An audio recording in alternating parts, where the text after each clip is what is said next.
Our gospel text of today is taken from the last chapter in the Gospel of John, chapter 21, verses 1 to 14. There are many beautiful points that we can reflect on in these verses, and I will take them in smaller parts. The first is that there are exactly 7 disciples at Lake Tiberias, and Peter is the leader. There are 6 others with him. In chapter 20, Jesus has appeared to the disciples twice. Once when Thomas was not present in chapter 20, verses 19 to 23. And the second time when Thomas was present in chapter 20, verses 24 to 29. Very clearly in chapter 20, when Jesus appeared to them, he gave them a commission to be witnesses on his behalf. In chapter 21, we should expect that the disciples are witnessing to the Lord. But what do we read? At the beginning of chapter 21, we read that the leader of the group whom Jesus has appointed after he asked him 3 times whether Peter loves him, the leader of the group is going back to his old trade of fishing. Along with Peter, there are 6 other disciples, and one of the 6 is Nathaniel. Nathaniel appears only in the Gospel of John, appears twice in the Gospel, once at the beginning and the second time in this scene. When he appears at the beginning of the Gospel, he is portrayed by John as a man who knows his scriptures, as a man who is unafraid to voice his opinion. Because when Philip tells him that Jesus is the Messiah and is from Nazareth, Nathaniel knows very clearly that the scriptures do not say anything about the Messiah coming from Nazareth, and Nathaniel voices his opinion to Philip, going even further to ask, can anything good come from Nazareth? Because that is what the scriptures would say, nothing good would really come from Nazareth. Jesus encounters Nathaniel, and Jesus regards him as a person in whom there is no guile, a person who is unafraid, who says what is in his heart, a person who does not keep remorse and anger and revenge. This is how Jesus identifies Nathaniel, a person in whom there is no guile. Besides knowing his scripture, besides being unafraid to voice his opinion, Nathaniel is also open.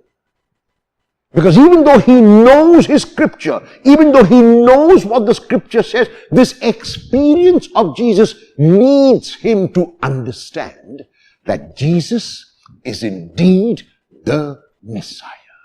And that is why Nathaniel is now one of the 7, one of the close disciples of Jesus. And Peter, the leader of the group, says, I am going fishing. It is likely the other 6 would have run their hands through their hair and would say to Peter, Peter, the Lord has given us a commission. Peter, the Lord has told us that we must be witnesses of him to the world, and here you are, I'm going fishing. And Peter is still the leader, and he hears what the disciples say. He hears what his 6 companions say. He hears their suggestions. And even after he hears their suggestions, he says to them, I am going fishing. The other 6 have their opinion. The other 6 have their own minds. And yet, because they accept Peter, because they want to be united in the Lord, they say to Peter, we will go with you. They cannot understand it. They cannot comprehend it. And yet, they are willing to let their opinion take background and move to what Peter, the leader, would want to do. One of the maxims by which I live my life is this: at every stage in your life, know where your authority ends.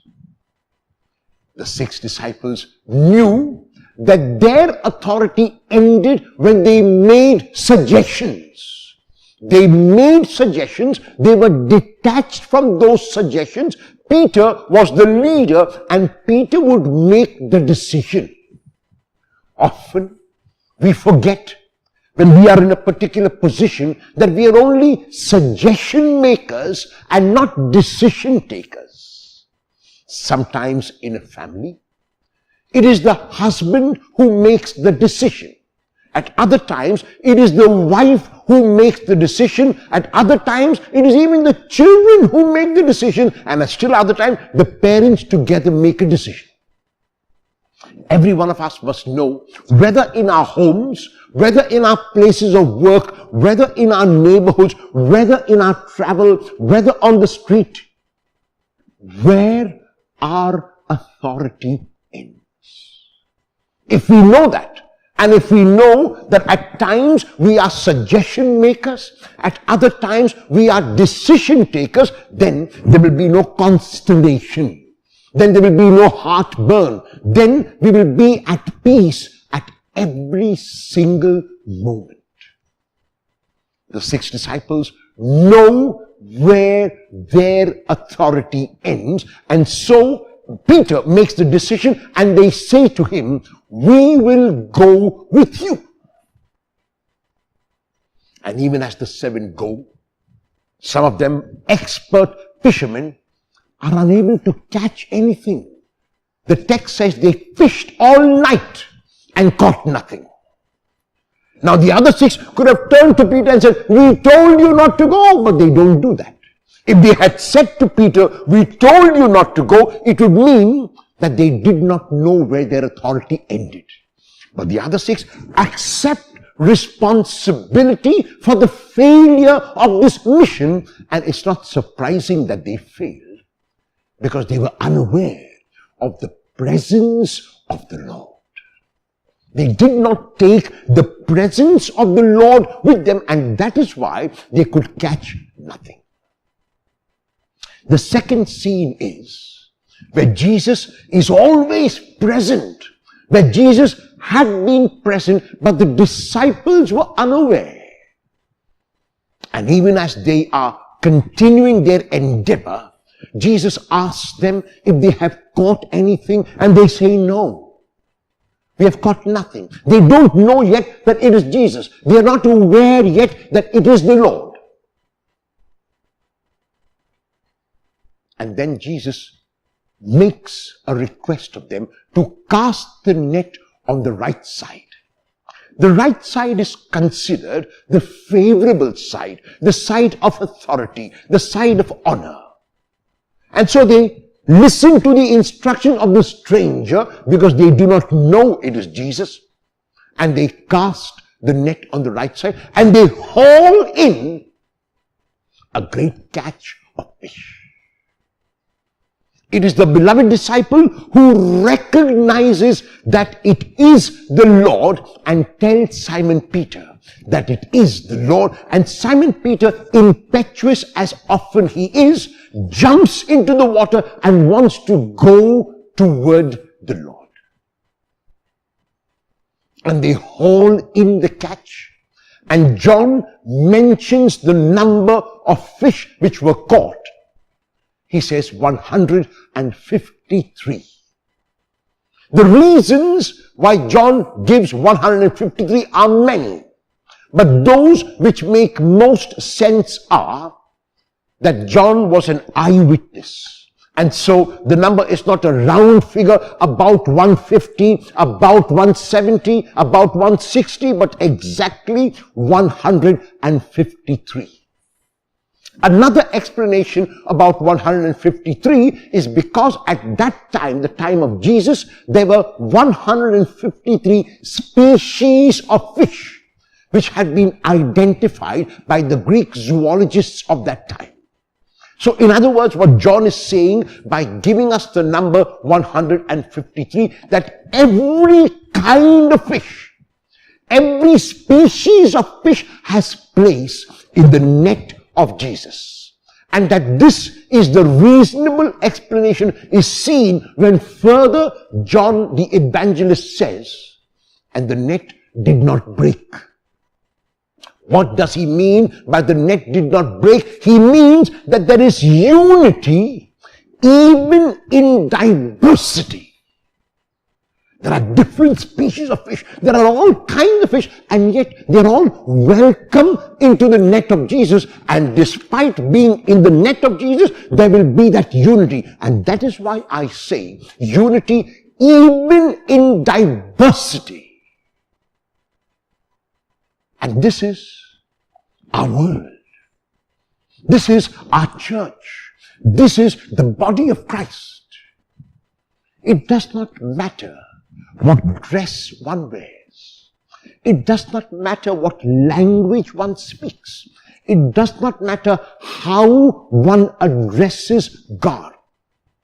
What matters is that we come together into the net of Jesus, and we come together united even in our diversity. Diversity is good. It is good to be different. If all of us were uniform, if all of us were the same, it would be so boring. What makes life interesting is the fact that we are different. And yet, even though we are different, we can be united. Even though we are different, we can understand the language of love. We can understand the language of a smile. We can understand the language of a good deed. We can understand the language of a positive appreciation. This is what Jesus does. Our endeavors, our efforts, our work without the presence of the Lord is often fruitless. And even though we are not aware, the Lord is constantly standing on the shore of our lives if only we become aware of His presence.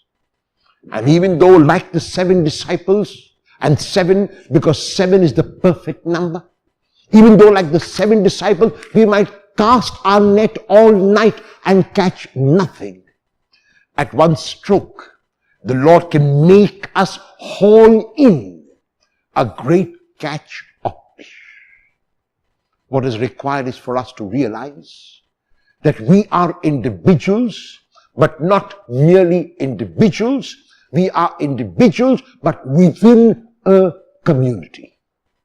The concern of a brother and sister of mine is as real to me as my own. If I live only in my nuclear family and I'm concerned only about the needs of my small nuclear family, I have done nothing more than millions of others. If I have to really be a true disciple of Jesus, then I must reach out in love. When I do that, then I become one of the 153, and I'm concerned about the 152 others as well.